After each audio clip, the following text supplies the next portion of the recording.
Hello, light worker. I thought I would film by candlelight to talk about loneliness. And it felt like it needed to be a closer and, I don't know, more comforting thing. I'm holding this stone in my hand. It's on one side, it's kind of got this geode thing going on, which is cool. I love that. It's shaped like a moon. It's a new stone I picked up. It just felt nice, and I just wanted to have it. So I'm just holding it. Just because.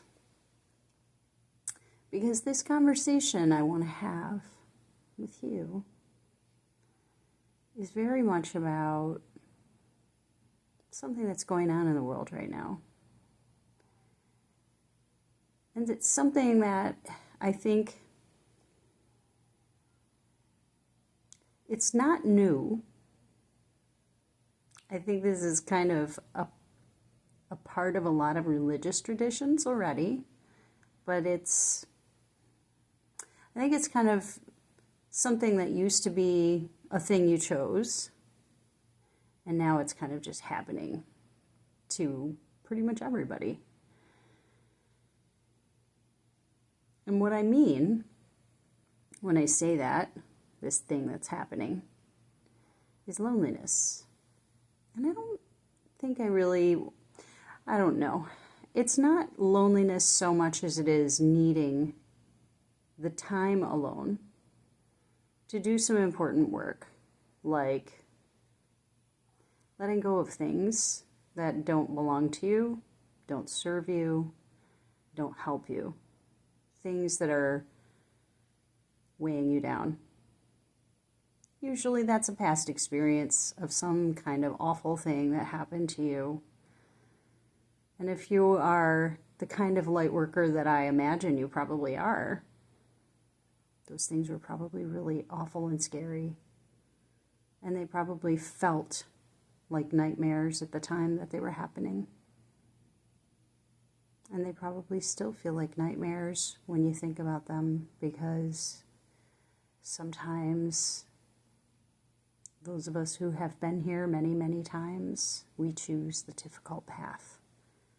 We pick the hardest path because we know, number one, we're more likely to be able to handle it because we've been here before. And we know what this place is about and how it works. And so if we choose to come here,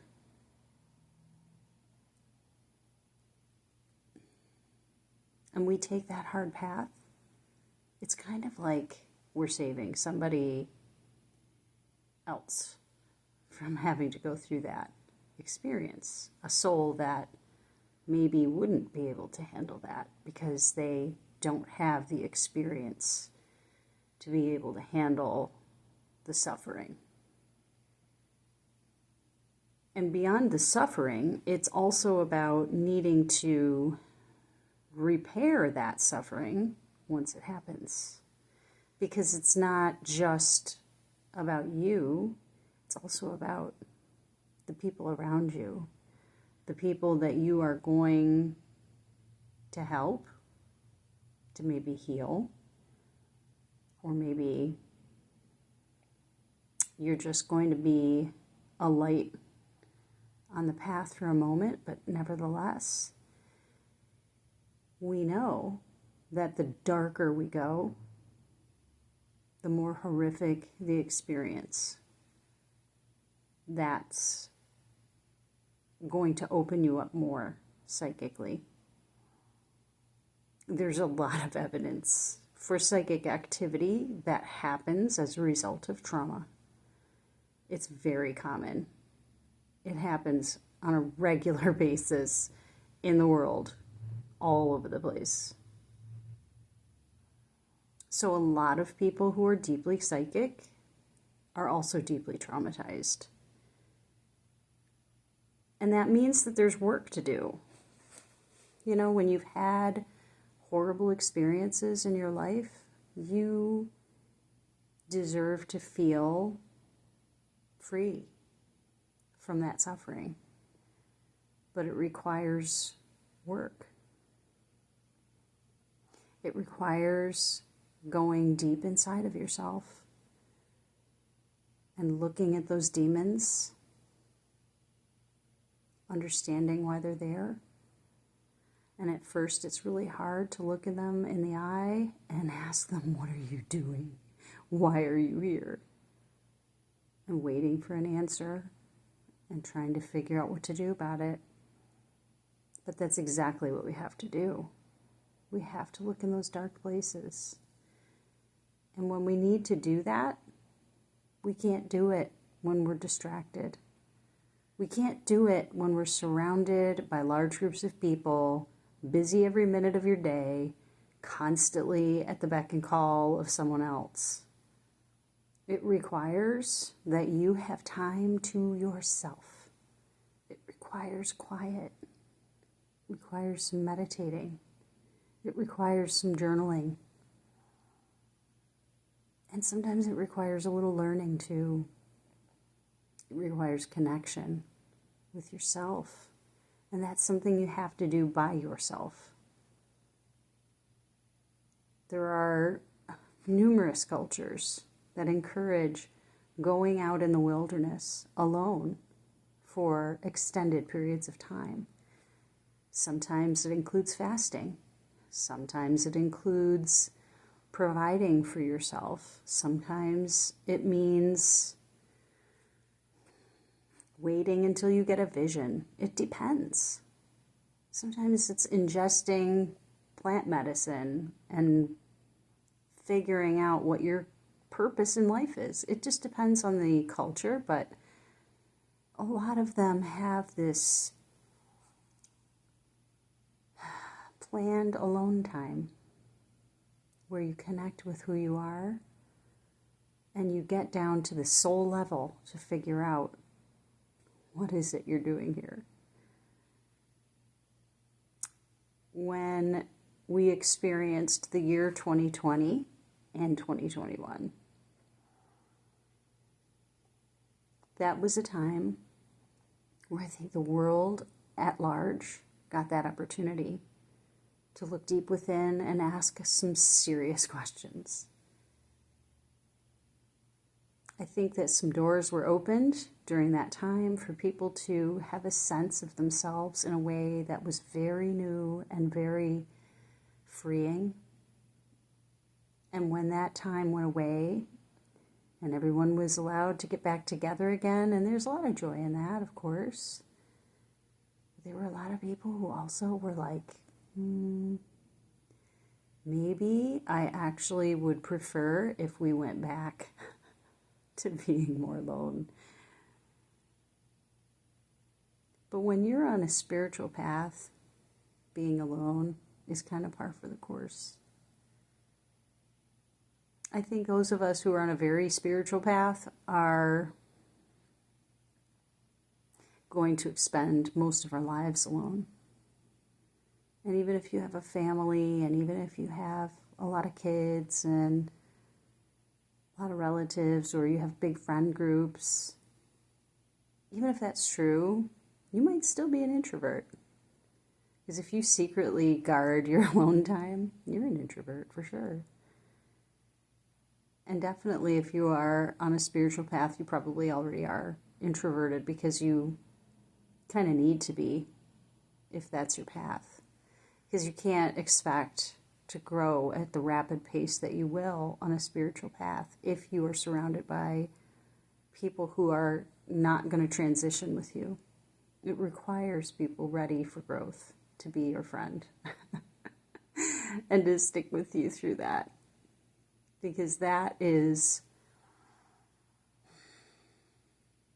it's not an easy path to walk. Especially if it means that you have to go through some deep, dark things in order to get there. I think that a lot of people who are light workers right now are going through a time where we're spending a lot of time alone. And it may feel like we're losing a lot of friends, or we're moving on from old jobs and getting new work around our purpose coming in for us, or we are experiencing a change in our lives that takes us into a new place in the world. Something different's happening, right?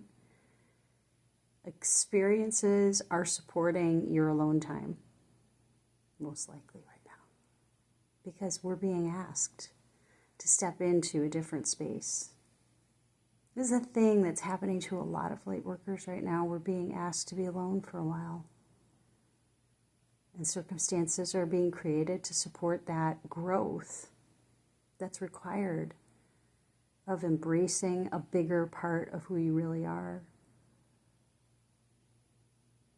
It's helping to anchor in more of your true self so that you can stop sabotaging your life and you can be open to the well-being that's available to you, and you can experience the safety of having everything you need being provided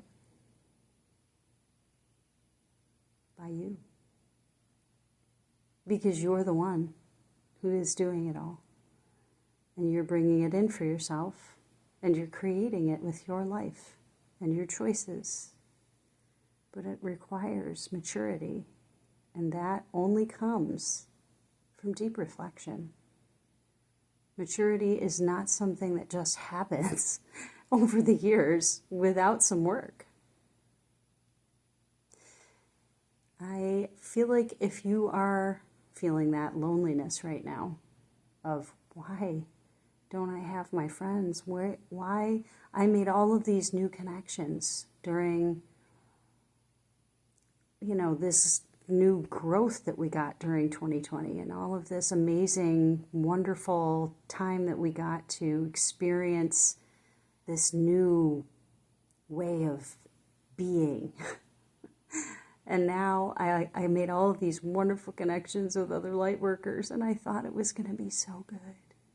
We were creating a community, and it was so happy, and we were having so much fun, and it was so exciting, and all of a sudden they're all going their separate ways now. What is happening? Why is this happening? I had this new friend group. I thought it was so good. Well, it's not you, dear one. It isn't you. It's because you're being asked to embrace your full self, not just part of you. Because while it's wonderful to have this experience of connecting with more light workers who are more vibrationally like you, who are more in that frequency of close connection to the divine, that's what we're looking for, right? We all want that. We all want that connection. But we also want to experience reciprocation. I mean, that's really where it's at. That reciprocation is so important. And if it isn't there, it's not a true relationship. It doesn't matter if it's a friend, a family member, a partner. It doesn't matter. If they aren't reciprocating what you are giving energetically, it isn't going to stick. We have to both be giving in this connection when we make one, right? Everybody has to give. We all have to be willing to be seen and to be on the receiving end of the love we are so willing to give to others, and the time and the effort. Because you know what? If you're an empath, you probably give too much. Because that's what we are taught to do. We feel other people's feelings so deeply that it's hard for us to feel them suffer. But it's not always your job to fix that. It's your job to say something if it feels aligned, but it's not your job to fix everybody else's problems. They have their own path and their own work to do. Just because you can feel what they feel doesn't mean it's your responsibility to do anything about it. You can feel everyone's feelings. Are you supposed to fix the entire world all by yourself? Honey, no. We're all here to help each other, but we're also here to do our own work. We're here to fix our own selves and then help from that place of, look at me, I'm doing so well. That doesn't mean you have to be perfect. It just means you have to not be speaking from the traumatic 33-year-old experience that happened to you that you still haven't been able to look at because you're too afraid to relive it. We have to be brave. That's part of our path. If you're here to do this work, you've got to be brave. But you're not alone. Not really. We're all here supporting each other energetically. That's a part of why we're connecting sometimes in these ways where it's like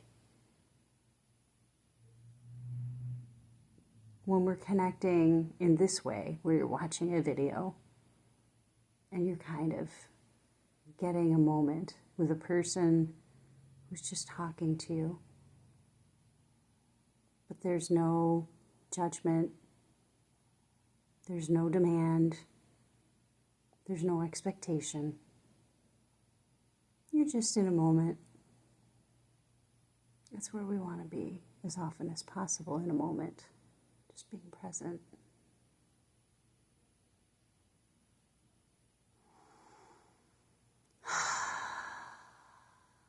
Right. Just being present. So, while you be present with yourself, while you take this time, I encourage you to look at who you really are, to look at who's around you, and ask yourself, what am I doing here? What's happening for me in this moment? And if you're feeling alone, remember, you're in charge of your life experience. If you feel alone, what do you need in order to feel better? Do you need to look at the reasons why being lonely might be scary? Do you feel abandoned? Do you feel neglected? Whatever happened, I promise, you already survived it, so you're strong enough to go back and heal it now.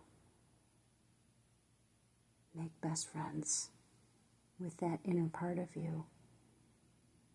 Give it the love and respect and adoration it deserves, because that part of you that suffered, it deserves to be seen and recognized for being brave and strong. And that's a part of who you are now. And it's made you able to get to this point where you're still trucking, you're still going forward.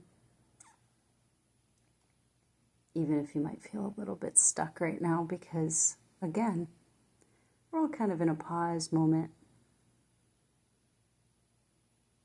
Enjoy the quiet for now. It's probably not going to last much longer. We're going to have a cacophony of experiences coming our way very soon, I think, that will surprise all of us. And I think that we should prepare ourselves for a lot of change coming. And a lot of it will be for good reasons. And some of it might be scary. But you know, when those moments happen, where something happens in the world and it's upsetting and it's awful, or it's scary and we don't understand it, I think about Mr. Rogers. Fred Rogers was an incredibly wise man who really changed the experience of a lot of children growing up because he delivered such loving messages. But he used to tell a story about when he was a child and how he was watching the news and it was really upsetting for him. And he didn't know what to do with his feelings about it because it was so upsetting to see those people in pain. He couldn't handle it. He was probably an empath too. But his mother said, "Honey, I know that experience is scary and upsetting, but there are also always people there who are helpers. Look for the helpers."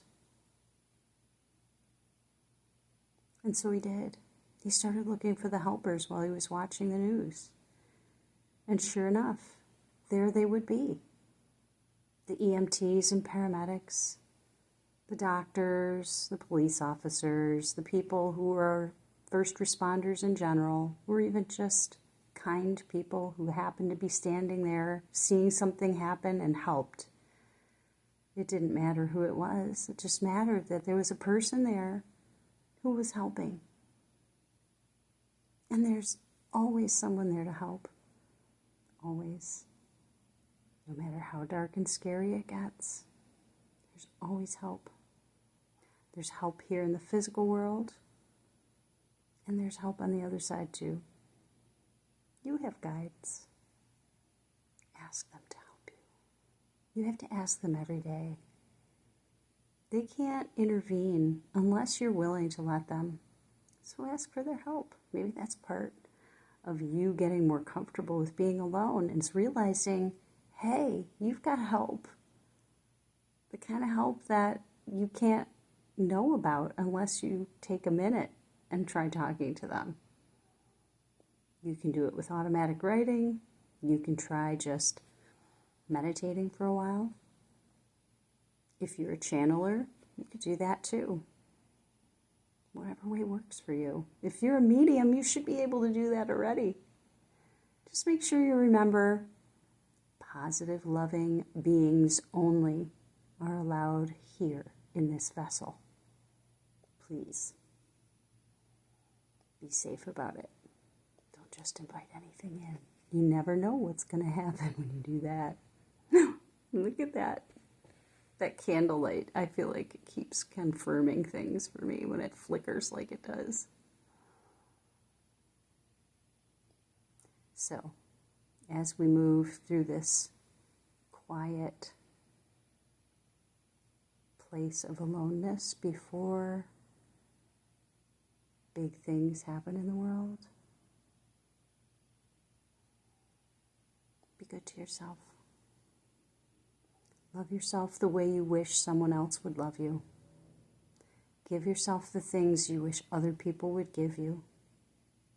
And that's including experiences and love. Start getting comfortable with looking in the mirror and saying, "I love you."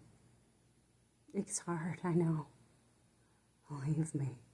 I know. But it's the step that we have to take. We've got to get comfortable with loving ourselves. It's really important right now.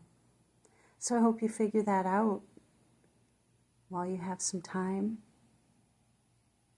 Hold yourself a little bit.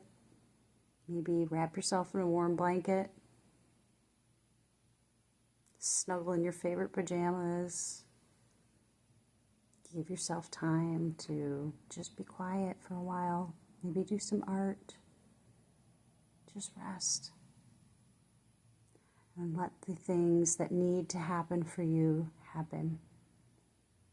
Let yourself be present with the quiet, with the loneliness, with whatever it is that's feeling right now, like, I don't know what this is. Just sit with it. It'll tell you why it's there for you. Just sit with it.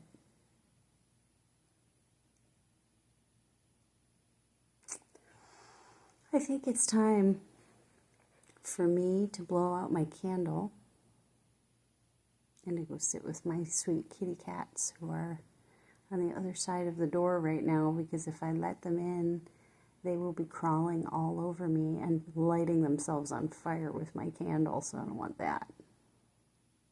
But they want my company, so I'm going to go give them some. And I hope this finds you feeling a little less lonely. Just remember, you're not really alone. We're all in this together. We really are all in this together. And even if we only speak to each other through energy, even if we only communicate through video, we're still here together. And you're strong enough. You can do this. You're still here. So, you know what you need to do. You just might need some time to figure it out. But you do. You know. You always have the answers that you need. You just might need to be patient with yourself while they work their way to the surface. Okay? So, I just wanted to share that message with you. Give yourself a hug. Light your candle. Do a little sage. Get yourself a little stone that you can hold in your hand that can give you a little comfort. I don't know. Whatever makes you feel good. Take a walk. Lay in a hammock. I don't know. Just get to the top of the mountain. Do what you gotta do. Okay? But you can do it. You can. And I'll see you next time.